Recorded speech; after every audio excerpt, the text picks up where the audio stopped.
అసెంబ్లీలో రేవంత్ రెడ్డి బీఆర్ఎస్ పై సీరియస్ అయ్యారు. కౌశిక్ రెడ్డి అనుచిత ప్రవర్తనను సుమోటోగా విచారణకు స్వీకరించాలన్నారు. ఎథిక్స్ కమిటీకి సిఫార్సు చేయాలన్నారు. శ్రీనివాస్ రెడ్డి గారైనా రేవంత్ రెడ్డి గారి కుటుంబమైనా ఇందులో ఎవ్వరున్నా ఈరోజు సిబిసిఐడి ముందర మీరు ఆధారాలు పెట్టండి. అధికారులు అందరూ సభకు రాని చంద్రశేఖరరావు గారిని మొదట రాజీనామా పెట్టించండి. సిగ్గు లేకుంటే మాటలు మాట్లాడతారు. సిగ్గులేని మాటలు మాట్లాడితే నాకు కూడా చికాకు వస్తుంది అధ్యక్ష. సహనానికి కూడా అర్థం ఉంటుంది.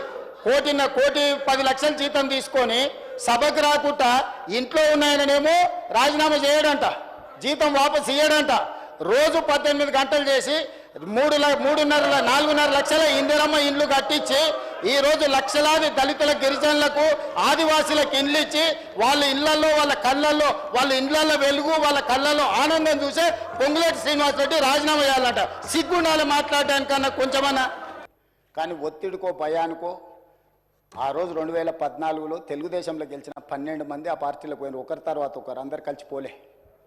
ఆనాడు తీసుకొని అందులోకి వెళ్ళి కొంతమందిని మంత్రులను చేశారు. పక్క పార్టీలో గెలిచిన వాళ్ళను పక్క పార్టీ నుంచి తీసుకొని మంత్రులను చేసి ఈనాడు వాళ్ళే ఇక్కడికి వచ్చి పెద్ద స్లోగన్లు ఇస్తున్నారు అధ్యక్ష. ఎవరైతే పార్టీ ఫిరాయించిండ్రో, ఎవరినైతే ఎథిక్స్ కమిటీలో మెంబర్ చేసినామో ఆనాడు వాళ్ళే ఈరోజు పార్టీ ఫిరాయింపుల గురించి ఈరోజు గొప్పగా స్లోగన్లు ఇస్తున్నారు అధ్యక్ష. నవ్విపోదురు కాక నాకేకి సిగ్గు అని వెనకటికి సామెత చెప్పారు. వీళ్ళని చూస్తుంటే నిజంగానే సిగ్గు అవుతుంది అధ్యక్ష. అసలు స్లోగన్లు ఇవ్వడానికి అర్హత ఉందా అని.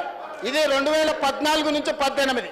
2018 తర్వాత కాంగ్రెస్ పార్టీలో గెలిచిన ఎమ్మెల్యేలను తీసుకొని మంత్రులను చేస్తే ఆ మంత్రులే సీతక్కను అవమానించే విధంగా మాట్లాడుతున్నారు అధ్యక్ష.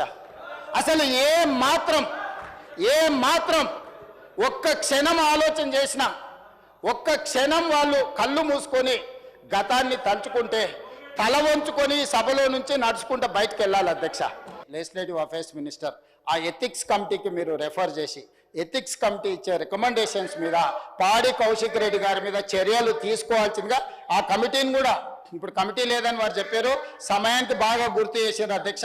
ఎంబడే ఎథిక్స్ కమిటీని కాన్స్టిట్యూట్ చేసి హరీష్ రావు గారి సూచన మేరకు తక్షణమే ఎథిక్స్ కమిటీని ఈ సభ ముగిసే లోపల మీరు అపాయింట్ చేసి ఈ కేసును దానికి రెఫర్ చేయాల్సిందిగా ఈ సభలో ఒక సత్సాంప్రదాయాన్ని రేపు భవిష్యత్తులో ఏ సభ్యుడైనా ఈ రకంగా బాధ్యతారహితంగా అసభ్యకరంగా అసహించుకునే విధంగా సీనియర్ సభ్యులకు అవమానం జరిగే విధంగా వ్యవహరిస్తే ఏ రకమైన చర్యలు తీసుకుంటామో భవిష్యత్ తరాలకు తెలంగాణ సమాజానికి ఒక దిక్సూచిగా ఉండే విధంగా చర్యలు తీసుకోవాలి.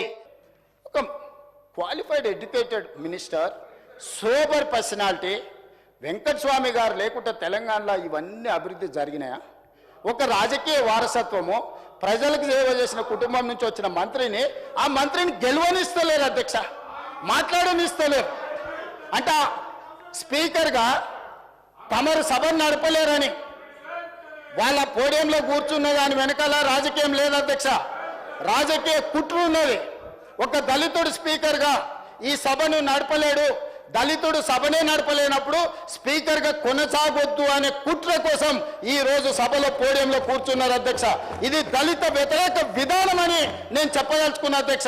ఇదే సభలో చంద్రశేఖరరావు, హరీష్ రావు, తారక రామారావు, దయాకర్ రావు మంత్రులుగా ఉంటే అటువైపున అట్లుంటే ఇటువైపున బట్టి విక్రమార్క దళిత్, దామోదర్ రాజనరసింహ దళిత్, వివేక్ వెంకటస్వామి దళిత్, అడ్లూరి లక్ష్మణ్ దళిత్, వేముల వీరేశం దళిత్, ధనసరి అనసూయ సీతక్క ఆదివాసి, అదేవిధంగా రామచంద్ర నాయక్ లంబాడ, అద్దంకి దయాకర్ దళిత్. మా టీం చూడండి, వాళ్ళ టీం చూడండి అధ్యక్ష. ఇది నీతి జాతి. ఆనాడు తెలంగాణ ఉద్యమం సందర్భంగా టిఆర్ఎస్ నాయకుడు తెలంగాణ అంటూ సాధిస్తే తెలంగాణకు మొట్టమొదటి ముఖ్యమంత్రిని దళితుని చేస్తా అన్నాడు అధ్యక్ష.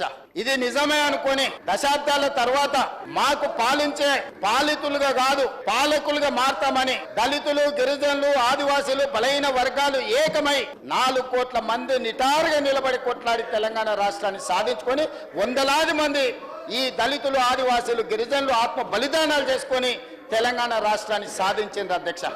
సాధించిన తెలంగాణ రాష్ట్రానికి బీఆర్ఎస్ నాయకులు చంద్రశేఖరరావు గారు ఇచ్చిన మాట ప్రకారం దళితుని ముఖ్యమంత్రి చేస్తాడని, ఆ దళితులు ఎవరో ఆ అదృష్టవంతుడని మేము అందరం అనుకున్నాం. కానీ తెలంగాణ రాష్ట్రం వచ్చినాక చంద్రశేఖరరావు గారు ఆ మాటను ఒక్కటే మాటతో కొట్టేసింది. ఏమని? దళితులకు పరిపాలన చేత కాదు, ఈ తెలంగాణలో ఎన్నో సమస్యలు ఉన్నాయి, ఈ సమస్యలను అన్నిటిని పరిష్కరించాలంటే దొర మాత్రమే తెలంగాణకు ముఖ్యమంత్రి కావాలి, దళితులు అవ్వడానికి వీల్లేదని అత్యంత అవమానకరంగా ఉద్యమంలో త్యాగాలు చేసి, ఉద్యమంలో ఆత్మ బలిదానాలు చేసుకొని ఎన్నికల్లో బీఆర్ఎస్కు ఓట్లేసి గెలిపించిన దళితులను నట్టేట ముంచి చంద్రశేఖరరావు గారే ఈ తెలంగాణకు ముఖ్యమంత్రి బాధ్యతలు తీసుకున్నారు.